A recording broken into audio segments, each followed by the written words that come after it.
무사셋. 안녕하세요. 생활 속 법률을 풀어드리는 무사, 법무사 김청산입니다. 안녕하세요. 일과 사람 사이의 균형을 지키는 무사, 노무사 안은지입니다. 안녕하세요. 꼼꼼함을 바탕으로 재산을 지켜주는 무사, 세무사 전형진입니다. 법무사, 노무사 세무사. 셋이 모여 무사 셋입니다. 무사셋. 이번엔 개업 후의 상황에 대해서 한번 얘기를 해보는 시간을 만들었습니다. 네, 저는 개업 후 첫 한 달에 대해서 한번 얘기를 해보면 한 달? 되게 좋을 것 같아요. 네. 개업 후 첫 한 달 저희가 얘기할 수 있는 많은 것들이 다 들어있을 것 같아요. 개업 후 한 달이 뭡니까? 두어 달까지도 손님들이 찾아오시면은 덜컥 겁이 나고 내가 모르는 거 물어볼까봐 내가 상담하면서도 눈치를 봐가면서 그렇게 했던 기억이 나네요. 저도 개업 후 한 달은 일희일비의 연속이었던 것 같아요. 뭔가 누군가 뭐 전화를 주거나 조금이라도 나를 찾는 무언가가 왔을 때는 막 기뻐서 그게 돈이 안 되더라도 영업의 시작이 아닐까 싶어가지고 막 정신없이 일을 하다가도 늘 뭔가 일에 몰두할 수 있는 만큼의 일이 있는 게 아니니까 그 나머지 시간에는 왜 개업을 했을까부터 해서 앞으로 어떻게 해야 될까 고민에서부터 네, 그냥 그런 시간들을 계속 보냈던 것 같아요. 세무사님은 어떠셨어요? 개업하고 나기 전이랑 가장 크게 달라졌던 점이 뭐냐면은 모르는 전화를 받기 시작해요. 혹시나 상담 전화일까봐. 맞아요. 원래는 맞아요. 안 받잖아요, 우리가 일반적으로. 근데 개업하고 나서는 이제 모르는 전화는 다 받기 시작합니다. 네, 그리고 못 받으면 불안하고. 맞아. 네. 그러는데 받아봤는데 뭐 보험 세일즈, 자동차 세일즈 그런 경우가 많고 좌절하고. 제가 네. 팁 하나 알려드릴까요? 개업하고 나면 이제 전화를 받잖아요. 그러니까 아이폰이랑 갤럭시랑 차이점이 있는데 아이폰은 모르는 전화가 오더라도 이게 어디에서 전화 오는지 안 떠요. 광고나 이런 게 안 뜨거든요.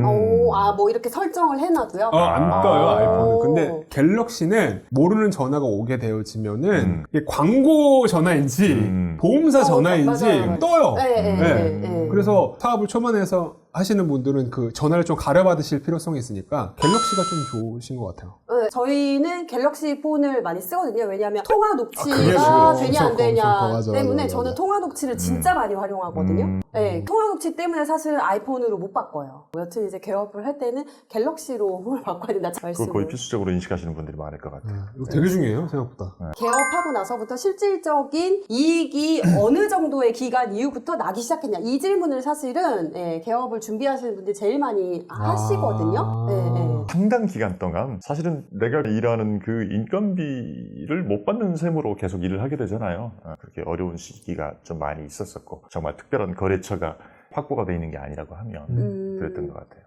저 같은 경우 이제 출신 고향으로 돌아간다면 거기서 개업을 한다면 뭐 중고등학교 친구들이 다들 영업사원장 역할을 해주고 그럴 거 아닙니까? 고향에서 개업했으면 훨씬 형편은 빨리 좋아졌을 것 같아요. 그렇구나. 지무사님은 어떠세요? 왠지 처음 개업하셨을 때부터 막 모든 것이 굉장히 잘 됐을 것 같아요. 아니에요. 그런 무슨 소리세요? 네.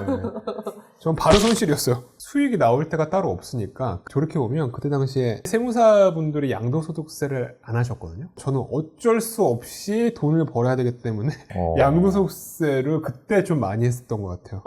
지금은 되게 많이 도움이 되겠네요.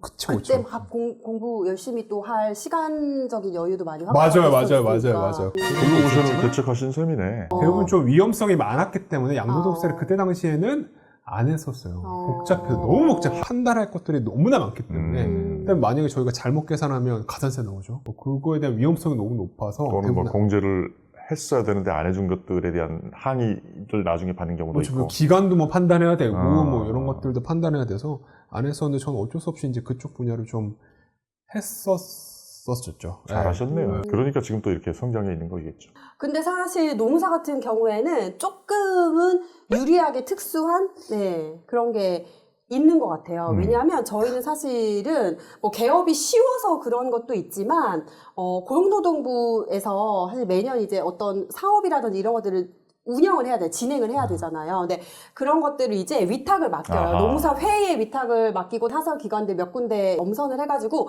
위탁을 맡기면 결국에 그 위탁된 업무를 수행을 하는 사람들이 노무사들이 수행을 할 거 아니에요. 그러면 노무사 회에서 또는 다른 기관들에서 이런 일을 수행할 노무사들을 뽑는다거나 아니면 뭐 그게 물량이 굉장히 많다라고 하면 배분을 해준다거나 이런 것들이 있거든요. 일종의 관급 프로젝트 같은 것들이 있다는 얘기네. 맞아요, 맞아요. 아. 또 이제 최근 기수들이 어쨌든 개업을 하면은 초반에 힘든 구조는 그건 다 똑같으니까 최근 기수한테 조금 더 일이 배정이 되도록 해준다라던가 그런 것들이 있어요. 아, 신입 노무사들한테. 네네네네. 그래서 저도 처음에 개업을 해서 쉽지 거래처가 않지. 이만큼 어. 확보된 상태에서 개업을 하는 사람은 사실 거의 없으니까 그렇게 노무사 회의에서 공고가 나오는 사업에 다 지원을 해가지고 거기에서 업무를 수행을 하면서 네, 초반에 몇 달은 그렇구나. 버텼던 것 같아요. 그런 제도는 참 좋네요. 다른 전문가 업계에서도 그런 것들이 많이 생깁니다. 네. 얼마 정도 돼요? 네?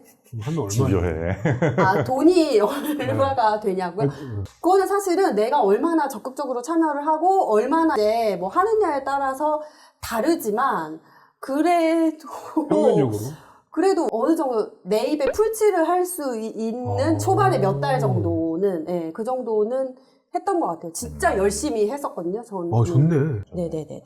영업 마케팅을 도대체 어떻게 해야 될까? 영업은 우리 진무사님이 훨씬 잘. 아니야. 네, 있다고 빼지 마시고 좀 많은 개업하시는 분들에게 도움이 되게끔 이제 좀 얘기를 해주세요. 근데 진짜 없는데 저를 말씀드리는 게 아니라 요즘 트렌드를 보면 온라인 홍보를 많이 하시는 것 같아요. 오프라인보다는. 맞아요. 돈을 투자를 일단 많이 하세요. 초반에. 네, 초반에 되게 많이 하세요. 광고 비용을 되게 많이 태우시는 분들이 효과를 조금 보시는 것 같더라고요. 솔직하게 말을 될지 모르겠지만 네이버 광고 비용에 대한 효율 제가 해봤거든요. 안 좋아요. 안 좋습니다. 가끔도 저한테 전화가 와요. 네. 뭐 하셔야죠. 그러면서 나는 안 하는 제가 거야. 이걸 해봤습니다. 전화 되게 많이 오거든요. 네. 상위에 파워링크에 맞아요. 올려주고 맞아요, 막 그런 거. 맞아요. 그래서 네. 제가 해봤어요. 네. 근데 거의 효과가 미비해요. 해보셨구나. 네, 해봤어요. 네, 차라리 요즘에는 블로그라던가 인스타 마케팅이 훨씬 효율이 좋은 것 같아요. 맞아요. 저는 개업을 준비하시는 노무사님들한테 적극적으로 추천을 해드리는 영업 마케팅 방식이 있어요. 찐으로 잘 하시는 친한 세무사님을 만들어라. 이렇게 꼭 얘기를 이해가 하거든요. 돼요. 이해가 돼. 왜냐면, 사실 저도 이제 지금 비중을 보면 세무사님들이 소개해주는 맞아. 업체 비중이 제일 높아요. 맞아. 지금 저의 신규 사업체들 중에서. 세무사님들이 갑이네. 그런 거. 역시 이 집무사님 제일 잘 나가는데 이유가 있어요. 아니에요. 네네네. 왜냐면 이 땅에 모든 사업하시는 분들은 사실은 세무사를 쓸 수밖에 없는 구조잖아요. 기장이라는 걸 하기 위해서. 본인 사업을 하면서 궁금하신 그런 영역들을 세무사 사무실에 다 문의를 하는데 맞아. 그 많은 문의 내용들 중에서 인사노무에 관련된 영역이 되게 많거든요. 맞아. 그러니까 그때 그 세무사무실 직원이나 또는 세무사님들이 이럴 거면 노무사님을 쓰셔라. 항상 그렇게 말해줘. 항상. 네, 감사하게 생각하고 있어요. 네. 저도 마찬가지입니다. 네. 우리 3명 중에 관계에 있어서 세무사님이 키맨 역할을 해주시는 경우가 많이 있어요. 법무사랑 세무사랑 협업을 할 수 있는 분야가 주식회사 설립 등기를 한다라는 거, 개인 기업의 법인으로의 전환이라든지, 부동산을 사고 팔고 하면서 생기는 양도소득세 문제라든지, 또 상속 문제가 생겼을 때 등기를 하고 상속세를 신고 납부하는 거, 증여세까지 그런 것들에 있어서 많이 소개도 해주셔가지고 그 덕도 많이 보고 제가 마이너스를 면하는 것도 있습니다. 오, 답이 나왔네요. 그러니까 적어도 법무사 또는 노무사 개업 준비를 하시는 분들은 친한 세무사, 잘 나가는 그거 친한 맞는 것 같아. 세무사랑 친하게 좀 잘 이렇게 업무적으로 잘 지내셔라. 특히 하나 추가하자면 저희 법무사들의 경우에는 부동산 등기가 전업을 하시는 분들이 많이 있는데 그런 분들은 세무사님뿐만 아니라 공인중개사님들한테 좌우되는 경우가 많아요. 가서 인사도 많이 하고 그쪽에서 일거리를 줘야지 우리가 불려가서 일을 하는 거니까. 훨씬 많을 것 같아요. 예. 근데 두 분이 저한테 도움을 받으셨다면 지난 연말에 뭐 감귤 박스라도 하나씩 사와야 되는 거 아니에요? 너무 죄송해요. 무릎 꿇을 수도 있을 것 같아요. 농담이에요. 오늘 저녁에 한잔 합시다. 저희가 여러 가지 영업 방식 중에서 홈페이지도 만들까 말까 이런 고민들도 다 하시는 것 같거든요. 뭐 어떠세요? 저 당연히 만들어야 된다고 생각해요. 네. 왜냐하면 홈페이지가 뭐냐면은 자기 온라인상의 명함이에요. 그렇겠죠. 그렇긴 하죠. 네. 근데 어. 요즘에 트렌드를 보게 되시면 홈페이지보다는 블로그로 이 트렌드가 옮겨지는 경향이 좀 보이거든요. 그래서 블로그 자체를 만들 때 홈페이지형 블로그를 이제 제작하는 업체들도 있어요. 맞아요.